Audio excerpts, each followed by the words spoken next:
Hi everybody, my name is Jennifer Wolf and I'm one of the career counselors in the Career Services Office at CMO, and I want to talk a little bit today. Reasons that you came to this presentation is to learn more about elevator pitches. They can be kind of a scary thing. A lot of students really have trouble thinking about what they're going to say and what they're going to do in those situations, so we're going to break it down a little bit this morning and kind of talk through what you need to do, best tips, all right, to make yourself stand out from the crowd when you're talking with somebody. So in terms of why call it an elevator pitch? Why are we saying making these 30 seconds count? Well, elevator pitch is sort of a term that got created just because of the idea that if you were going to be in an elevator and you ran into someone who was, maybe a mentor or somebody who you wanted to be someday in terms of their job, and you only had the time that it took to ride that elevator, aka 30 seconds, what would you say? What would you do?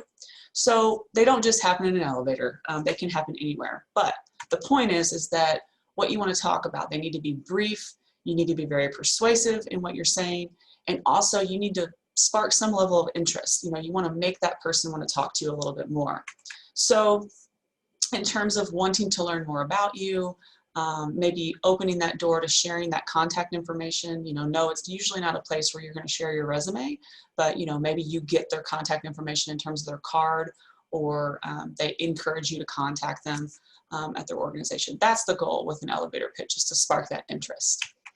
And so how you do this is, no, it's not a diatribe or a novel about you.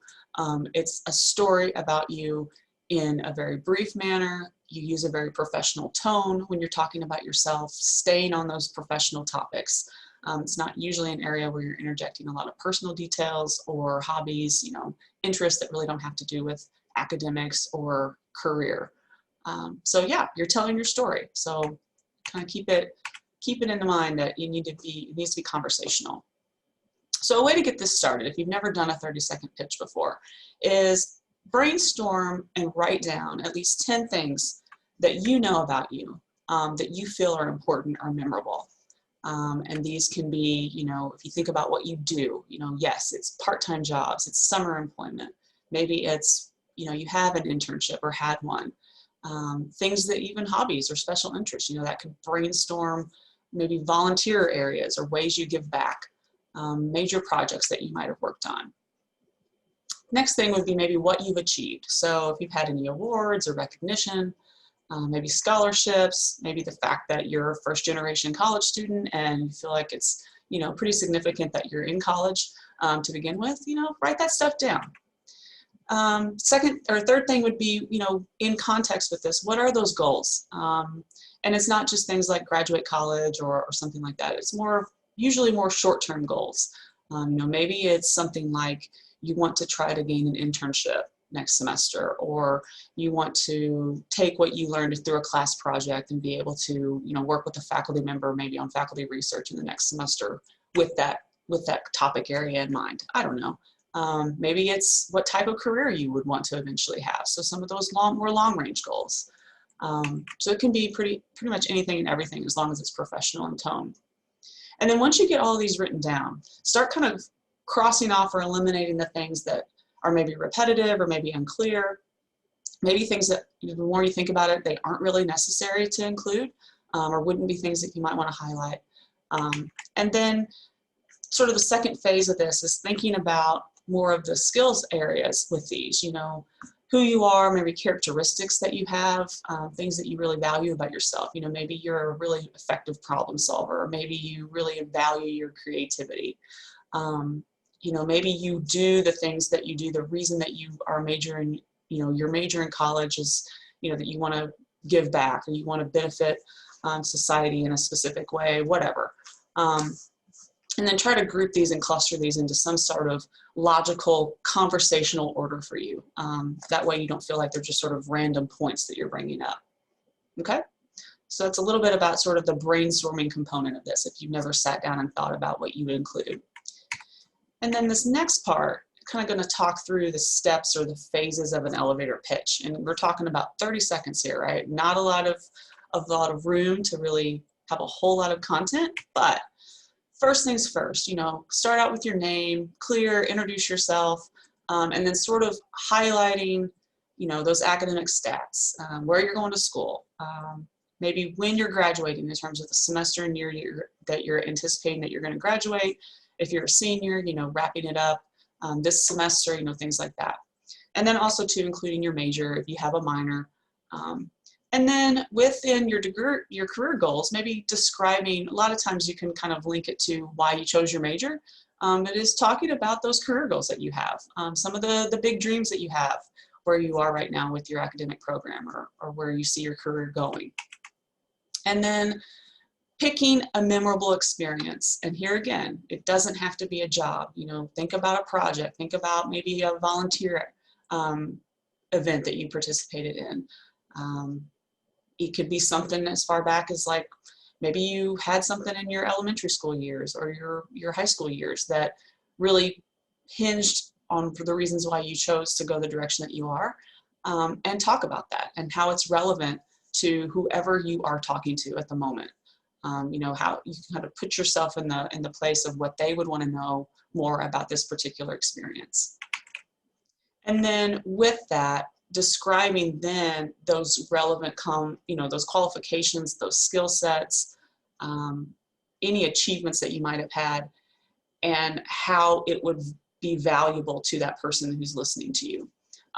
People who are in like marketing and sales pitch type stuff, they talk about this being the USP or your unique selling proposition. So essentially, why should I want to,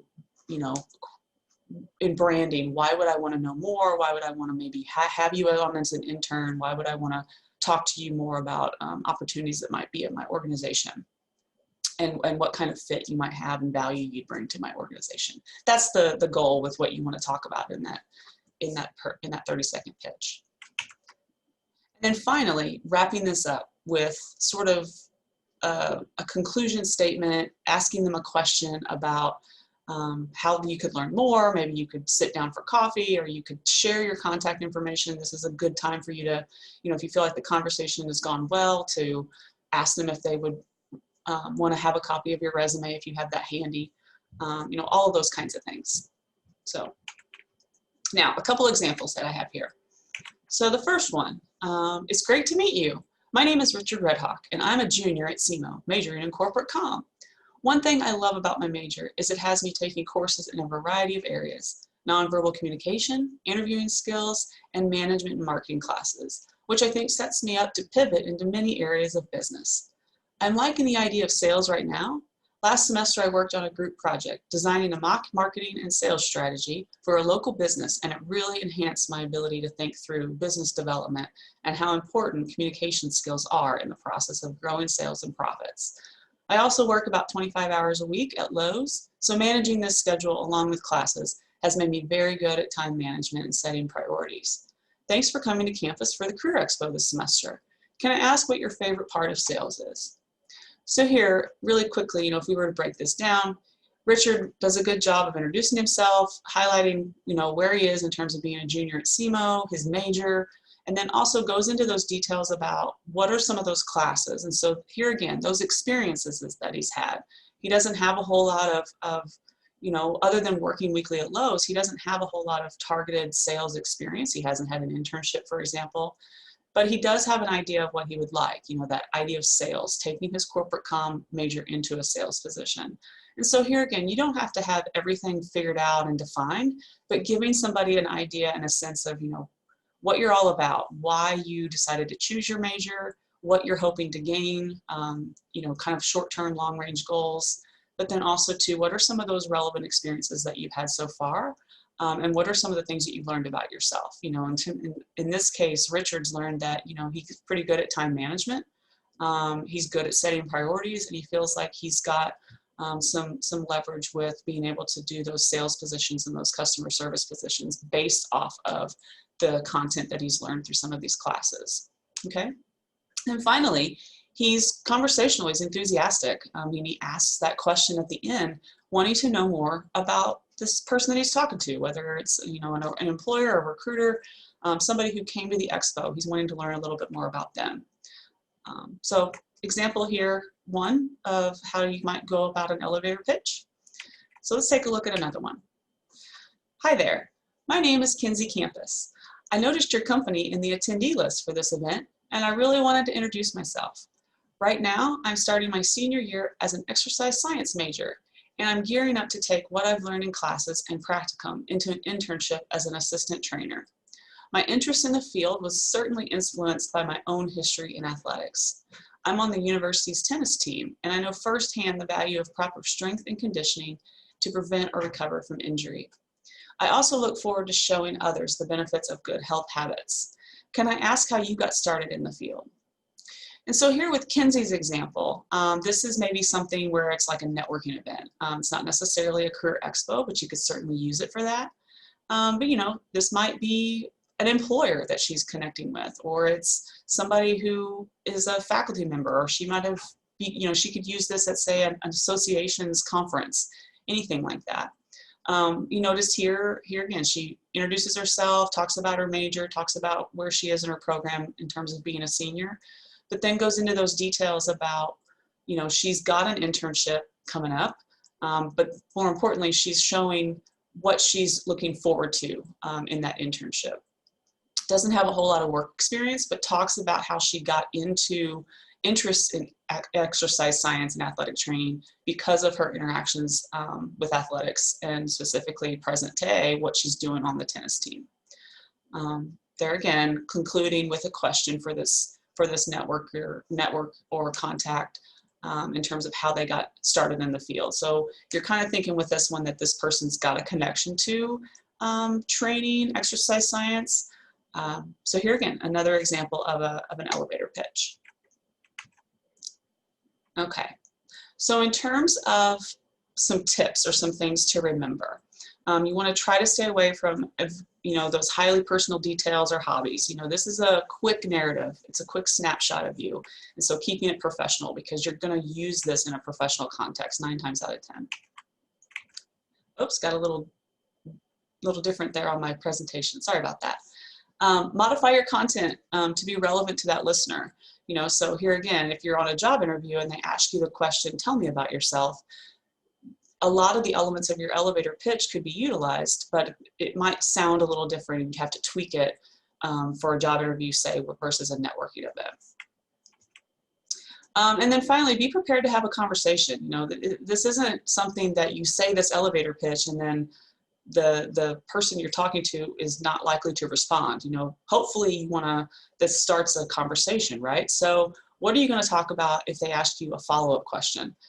So there again, go back to that initial list that you created with your 10 important things and think through some potential areas that you could use as sort of like elevator pitch, you know, the second one or the third one, things that you would want to talk about and highlight in more depth. And that way that brainstorm instrument can be helpful with that as well as helping even with interviews. And then finally, practicing. This is not something that comes easy, you know, thinking what you're going to say versus actually saying it. So utilize, you know, the mirror in your bathroom or your bedroom to practice.